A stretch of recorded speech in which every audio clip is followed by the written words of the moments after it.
श्री भगवान दास तोदी महाविद्यालय के YouTube चैनल पर आप सभी का स्वागत है।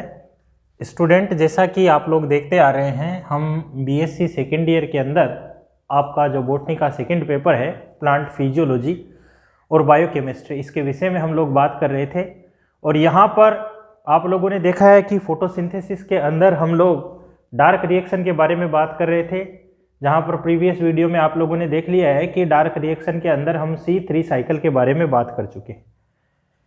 अब आज के इस वीडियो के अंदर हम C4 साइकिल के बारे में बात करेंगे कि C4 साइकिल क्या होता है, किस प्रकार से ये आप लोगों को देखने को मिलता है, किन प्लांट के अंदर ये देखने को मिलता है, उसके रिगार्डिंग बात करेंगे।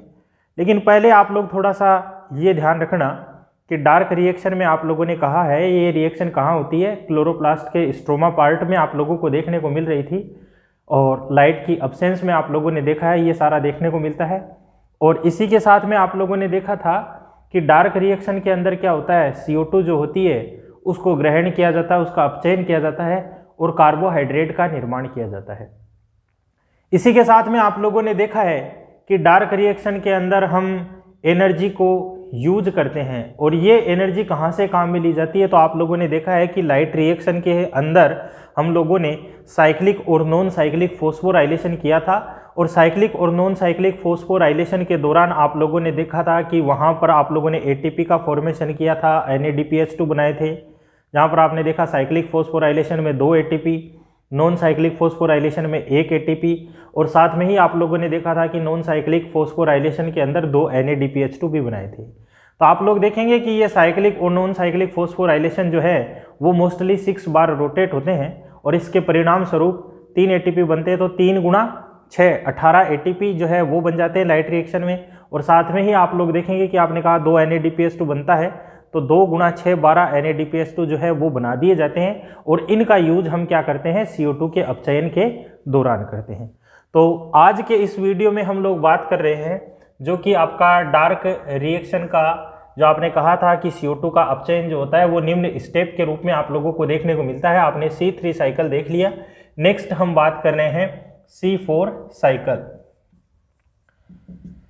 C4 साइकिल के बारे में हम बात करें तो आप लोग देखेंगे कि C4 साइकिल जो होता है इसे हम लोग कहते हैं हेज एंड स्लेक साइकिल।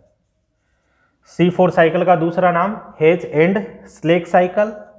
फिर नेक्स्ट आप लोग देखेंगे इस साइकिल की जो खोज है वो किसके द्वारा की गई है। आप लोग देखेंगे कि इसके बारे में जो जानकारी जो है वो प्रोवाइड करवाई गई है, किसके द्वारा प्रोवाइड करवाई गई है,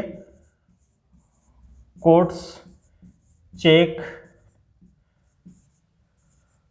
हर्ट एंड बर।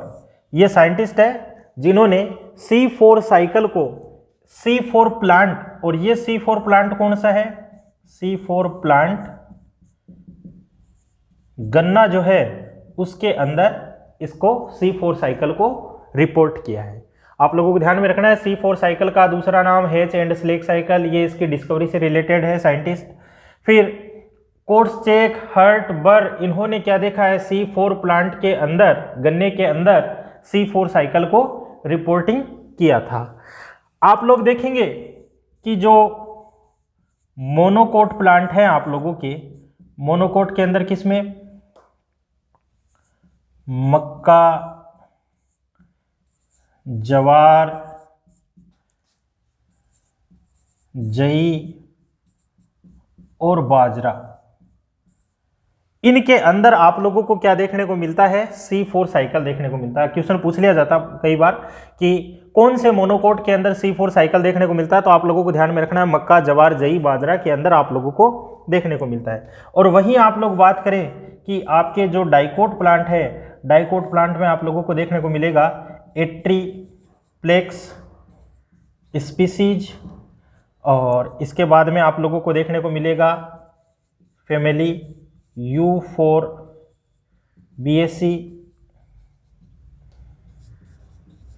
चिनोपोडिएसी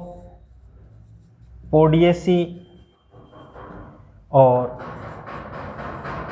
एमारेंथेसी। इन फैमिलीज के अंदर आप लोगों को क्या देखने को मिलता है, C4 साइकिल आप लोगों को देखने को मिलता है। तो ये ध्यान रखना आप लोगों को कि मोनोकोट के अंदर C4 साइकिल कहाँ है, डाइकोट के अंदर C4 साइकिल आपको किन किन प्लांट के अंदर देखने को मिलता है। यहाँ पर एक बात और ध्यान रखनी है, आप कह रहे हैं कि एट्रिप्लेक्स स्पीसीज के अंदर आप लोगों को C4 साइकिल देखने को मिलता है।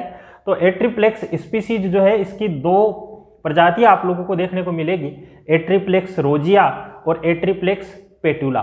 तो आप लोग देखेंगे कि एट्रिप्लेक्स रोजिया जो है वो एक प्रकार का C3 प्लांट होता है, वहां पर C3 साइकिल आप लोगों को देखने को मिलेगा, जबकि एट्रिप्लेक्स पेटुला जो है वो एक प्रकार का C4 प्लांट है और उसके अंदर आप लोगों को क्या देखने को मिलेगा, C4 साइकिल जो है वो आप लोगों को देखने को मिलेगा।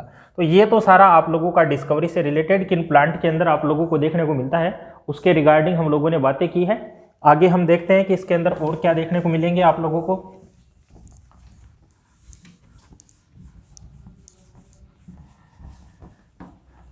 जैसा कि आप लोग जानते हैं कि C4 साइकिल में भी क्या होगा, CO2 का अपचयन किया जाएगा। तो आप लोग देखेंगे कि इस C4 साइकिल के अंदर CO2 को ग्रहण करने वाला जो कंपोनेंट है या जो कंपाउंड है उसे हम लोग क्या कहते हैं, PEP, या इसको क्या बोलेंगे, फोस्फो इनोल पाइरुवेट। ये क्या काम करता है, CO2 को ग्रहण करता है। फिर नेक्स्ट आप लोग देखेंगे कि C4 साइकिल के अंदर जो फर्स्ट स्टेबल प्रोडक्ट बनता है वो फर्स्ट स्टेबल प्रोडक्ट कौन सा होता है, आप लोग देखेंगे ऑक्जेलो एसिटिक एसिड, जो कि 4 कार्बन का कंपाउंड होता है।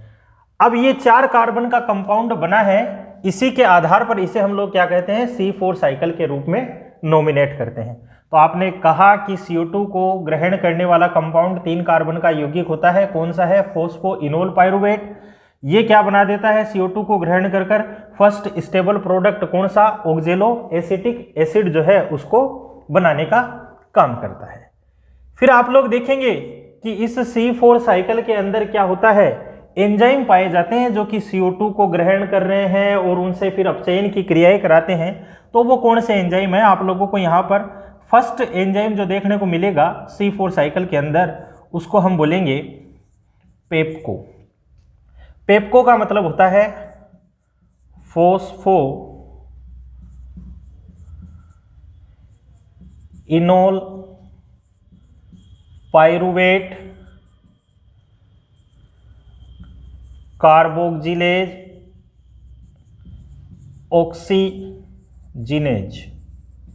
ये एंजाइम जो है वो आप लोगों को देखने को मिलता है, जो कि फर्स्ट एंजाइम के रूप में नॉमिनेट किया जाता है और ये क्या काम करवाता है, CO2 को ग्रहण करना उसके अपचयन से रिगार्डिंग। तो आप लोगों को ध्यान रखना है कि C4 साइकिल में कौन सा एंजाइम देखने को मिलता है, पेप्को एंजाइम जो है वो देखने को मिलता है। इसी के साथ एक एंजाइम और देखने को मिलेगा जिसे हम लोग कहते हैं रूबिस्को। रूबिस्को का मतलब आप लोग देखेंगे राइब्यूलोज बिस फॉस्फेट कार्बोक्जिलेज ऑक्सीजिनेज। ये एंजाइम भी आप लोगों को देखने को मिलता है। लेकिन आप लोग देखेंगे कि आपको जो पेप्को एंजाइम देखने को मिलता है ये तो कहाँ पर देखने को मिलता है, अपने को मीजोफिल जो सेल होती है उसके अंदर देखने को मिलता है, जबकि रूबिस्को एंजाइम होता है ये कहाँ पर देखने को मिलता है, बंडल सीट के अंदर। बंडल सीट के अंदर आप लोगों को देखने को मिलता है। तो ये ध्यान में रखना है कि CO2 को किसके द्वारा ग्रहण किया जाता है, फर्स्ट स्टेबल प्रोडक्ट कौन सा होता है, फर्स्ट एंजाइम कौन सा होता है, C4 साइकिल के अंदर पेप्को एंजाइम होता है। एक एंजाइम और पाया जाता है जो कि बंडल सीट के अंदर पाया जाता है, जिसे हम क्या कहते हैं, रूबिस्को एंजाइम, जबकि पेप्को एंजाइम कहाँ पाया जाता है, मीजोफिल सेल के अंदर। दूसरी आप लोगों को ध्यान में रखनी है कि जो C4 प्लांट होते हैं इनकी जिनके अंदर C4 साइकिल पाया जाता है उनकी विशेषता होती है कि उन प्लांट के अंदर क्या पाई जाती है, क्रेंज एनाटोमी जो होती है वो आप लोगों को देखने को मिलती है। अब ये क्रेंज एनाटोमी क्या होती है उसके बारे में हम बात करेंगे। दूसरा, C4 साइकिल में आप लोग देखेंगे कि यहाँ पर जो कार्बोक्जिलेशन होता है ये कार्बोक्जिलेशन 2 टाइम होता है। 2 टाइम कब होगा, आप लोग देखेंगे कि एक तो आपको मीजोफिल जो सेल है उसके अंदर देखने को मिलेगा और दूसरा आपको कहाँ पर देखने को मिलेगा, जो बंडल सीट की जो कोशिकाएं हैं उनके अंदर आप लोगों को देखने को मिलता है। तो आप कहेंगे कि कार्बोक्सिलेशन जो है C4 साइकिल में 2 टाइम आप लोगों को देखने को मिलता है। तो ये तो सारी जनरल बातें हो गई C4 साइकिल से रिलेटेड। अब हम सबसे पहले बात करते हैं क्रेंज एनाटॉमी क्या होती है, उसके बाद में बात करेंगे कि C4 साइकिल आपको किस प्रकार से देखने को मिलता है। तो सबसे पहले हम बात कर रहे हैं क्रेंज एनाटॉमी के बारे में। क्रेंज एनाटॉमी हम किसे कहेंगे? आप लोग भली प्रकार से परिचित हैं कि लीफ की जो इंटरनल स्ट्रक्चर आप लोगों को देखने को मिलती है, इस लीफ की इंटरनल स्ट्रक्चर के अंदर अगर हम बात करें लीफ की इंटरनल स्ट्रक्चर, तो आप लोग देखेंगे कि आपको क्या देखने को मिलता है, अपर एपिडर्मिस। इसी प्रकार से आप कहेंगे कि नीचे की तरफ क्या है, लोअर एपिडर्मिस जो है वो आप लोगों को देखने को मिलते हैं।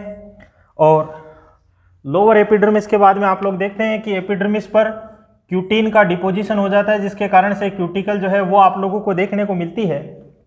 इसी प्रकार से इस साइड में भी आपको क्यूटिकल जो है वो आप लोगों को देखने को मिलता है। और साथ में यहाँ पर लीव्स के अंदर आपको स्टोमेटा जो है वो भी आप लोगों को देखने को मिलते हैं। अब आप लोग देखेंगे कि इससे जो आपकी लीफ की इंटरनल स्ट्रक्चर है या लीफ की एनाटॉमी है, इसके अंदर क्या होता है, ये वेस्कुलर बंडल आप लोगों को देखने को मिल रहा है। और वेस्कुलर बंडल आप लोग देखेंगे कि ये आपको इन्वर्सली ओरिएंटेड वेस्कुलर बंडल देखने को मिलता है। इन्वर्सली ओरिएंटेड का मतलब है कि जाइलम जो है वो बाहर की तरफ, जबकि फ्लोएम अंदर की तरफ देखने को मिलता है। यानी कि कहने का मतलब मेन वेस्कुलर बंडल में क्या होता है कि फ्लोएम बाहर की तरफ होता है, जाइलम अंदर की तरफ होता है, लेकिन यहाँ पर उल्टा व्यवस्थित होता है, जाइलम बाहर की तरफ है, फ्लोएम जो है अंदर की तरफ आप लोगों को देखने को मिलता है, ये वेस्कुलर बंडल। अब आप लोग देखेंगे कि जो क्रेंज एनाटॉमी होती है, इसके अंदर क्या होता है कि वेस्कुलर बंडल के चारों तरफ 2 से 3 परत के रूप में आप लोगों को क्या देखने को मिलती है, बंडल सीट की कोशिकाएं जो है वो मालाकार आकृति के रूप में आप लोगों को देखने को मिलती है। ये है बंडल सीट की कोशिकाएं। आप लोग देखेंगे कि 2 से 3 लेयर के अंदर मालाकार आकृति में आप लोगों को देखने को मिलती है। इन बंडल सीट की कोशिकाओं में आप लोग देखेंगे कि इनके अंदर क्लोरोप्लास्ट पाया जाता है, लेकिन ये क्लोरोप्लास्ट जो है मीजोफिल के क्लोरोप्लास्ट से डिफरेंट आप लोगों को देखने को मिलता है। तो आपने कहा क्रेंज एनाटॉमी में वेस्कुलर बंडल के चारों तरफ क्या है, 2 से 3 परत के रूप में बंडल सीट की कोशिकाएं पाई जा रही है। फिर आप कहेंगे इस बंडल सीट के चारों तरफ क्या पाया जाएगा, मीजोफिल जो है वो भी मालाकार आकृति के रूप में 2 से 3 परत के रूप में आप लोगों को देखने को मिलता है, और इसके अंदर भी क्लोरोप्लास्ट प्रेजेंट होता है। तो ये सारा का सारा पैटर्न आपने कहा मीजोफिल सेल के रूप में आप लोगों को देखने को मिल रहा है। ये अपना मीजोफिल पार्ट है। इसके अलावा आप लोग देखेंगे कि पूरा का पूरा जो मीजोफिल टिश्यू होता है लीफ का क्रेंज एनाटॉमी में, इसके अंदर आपको जो मीजोफिल सेल्स देखने को मिलती है, जो कि मोस्टली बनी होती है आप लोगों की पेलिसेड पेरेन्काइमा और स्पंजी पेरेन्काइमा की। तो यहाँ पर मोस्टली क्या होता है, पेलिसेड पेरेन्काइमा एब्सेंट होती है। यहाँ पर क्या पाया जाएगा, केवल आपको मीजोफिल सेल के अंदर स्पंजी पेरेन्काइमाएं जो हैं वो आप लोगों को देखने को मिलती है। तो ये पूरा अरेंजमेंट अगर आपको लीफ के अंदर देखने को मिले तो ऐसी एनाटॉमी को हम लोग क्या कहते हैं, क्रेंज एनाटॉमी के नाम से डिफाइन करते हैं। ये कहा आपने क्या है, क्यूटिकल, ये क्या है, अपर एपिडर्मिस, फिर ये चीज क्या है, तो कहा मीजोफिल है, ये क्या है, इनर एपिडर्मिस है, और ये क्या है आपकी क्यूटिकल के रूप में आप लोगों को देखने को मिल रही है। ये क्या चीज़ है, तो आपने कहा कि वेस्कुलर बंडल है, और वेस्कुलर बंडल के बाद में आप लोग कह रहे हैं ये चीज़ क्या है, तो हमने कहा बंडल सीट के रूप में, और ये है मीजोफिल सेल के रूप में आप लोगों को देखने को मिलता है। तो हमने कहा कि इस प्रकार की जो स्ट्रक्चर आप लोगों को देखने को मिलती है उसे क्रेंज एनाटॉमी कहते हैं। सिंपल सा ध्यान में रखना है कि इन्वर्सली लीफ की स्ट्रक्चर के अंदर इन्वर्सली ओरिएंटेड वेस्कुलर बंडल जो देखने को मिलते हैं, उसके चारों तरफ क्या पाया जाता है, बंडल सीट 2 से 3 लेयर के रूप में मालाकार आकृति के रूप में आप लोगों को देखने को मिलता है। और इस बंडल सीट के चारों तरफ क्या होता है, मीजोफिल सेल जो है वो भी मालाकार आकृति के रूप में 2 से 3 परत के रूप में आप लोगों को देखने को मिलती है। तो ये सारा का सारा अरेंजमेंट आप लोगों को यहाँ पर देखने को मिल रहा है। अब दूसरी बात आप लोग ये देखेंगे कि जो बंडल सीट के अंदर आप लोगों को जो क्लोरोप्लास्ट आप लोगों को देखने को मिलते हैं, इन क्लोरोप्लास्ट की विशेषता आप लोगों को ये देखने को मिलेगी कि बंडल सीट के क्लोरोप्लास्ट में ग्रेना या तो अनुपस्थित होते हैं या कम विकसित रूप के आप लोगों को ग्रेना देखने को मिलते हैं। किसके अंदर, बंडल सीट के अंदर। वहीं दूसरा आप लोग देखेंगे कि मीजोफिल सेल जो होती हैं, इनके अंदर जो क्लोरोप्लास्ट पाए जाते हैं, इनके क्लोरोप्लास्ट के जो ग्रेना हैं वो ज़्यादा मात्रा में देखने को मिलते हैं और विकसित प्रकार के आप लोगों को देखने को मिलते हैं। तो दोनों के अंदर आप लोग देख रहे हैं कि डिफरेंट प्रकार के क्लोरोप्लास्ट मौजूद है, या हम ये कह सकते हैं कि हेट्रोमॉर्फिक क्लोरोप्लास्ट जो है वो आप लोगों को यहाँ पर देखने को मिलते हैं। इसी के साथ में आप लोगों ने कहा था कि बंडल सीट जो होते हैं, इनके अंदर जो एंजाइम पाया जाता है जिसे आप लोग क्या कहते हैं, रूबिस्को एंजाइम, जबकि मीजोफिल सेल के अंदर जो एंजाइम पाया जाता है उसे हम लोग क्या कहते हैं, पेप्को एंजाइम, जो कि आप लोगों ने फुल फॉर्म देख लिया रूबिस्को की क्या होती है और पेप्को एंजाइम की क्या होती है। तो जिन प्लांट के अंदर, लीफ के अंदर करेंज एनाटोमी आप लोगों को देखने को मिलती है, उनके अंदर आप लोगों को क्या देखने को मिलेगा, C4 साइकिल जो है वो देखने को मिलता है। अब ये C4 साइकिल किस प्रकार से होगा, कौन कौन से प्रोडक्ट बनेंगे, उनकी हम बात करते हैं।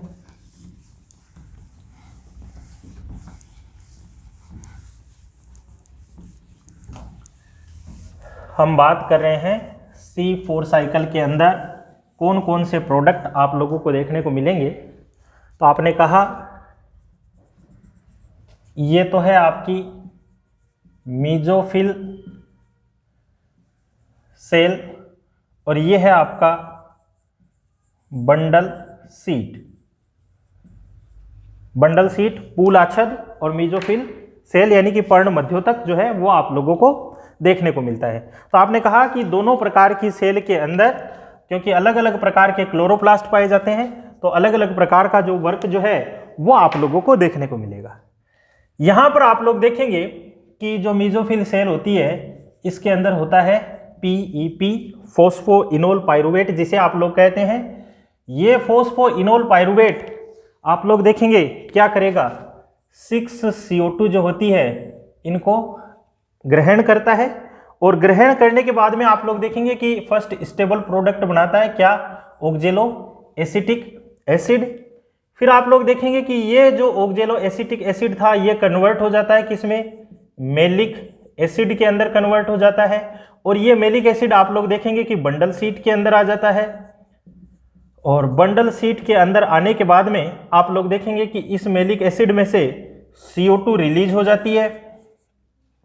और फिर आप लोग देखेंगे कि इस CO2 का क्या काम कर दिया जाता है, CO2 से C3 साइकिल जो है वो दोहराया जाता है और इस C3 साइकिल के दोहराने से आप लोग देखते हैं कि C6H12O6 या कार्बोहाइड्रेट जो है वो बना दी जाती है।